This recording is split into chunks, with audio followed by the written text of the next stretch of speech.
இலங்கை சிறையில் உள்ள மீனவர்களை விடுதலை செய்தல் உள்ளிட்ட கோரிக்கைகளை வலியுறுத்தி ராமேஸ்வரம் அனைத்து விசைப்படகுகள் மற்றும் பாம்பன் நாட்டுப்படகு மீனவர்கள் இணைந்து பாம்பன் சாலை பாலத்தில் அமர்ந்து மறியல் போராட்டத்தில் ஈடுபட்டனர். அவர்களை போலீசார் தடுக்க முயன்றபோது தள்ளுமுள்ளு ஏற்பட்டது.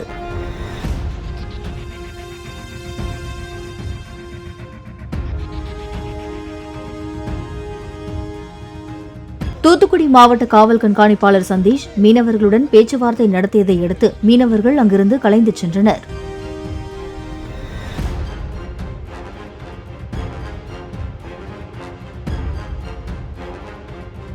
அங்கிருந்து கலைந்து சென்ற மீனவர்கள் சாலை பாலத்திற்கு அருகே உள்ள பாம்பன் வடக்கு கடல் பகுதியில் இறங்கி போராட்டம் நடத்த முயன்ற நிலையில் போலீசார் அவர்களை தடுத்து நிறுத்தினர்.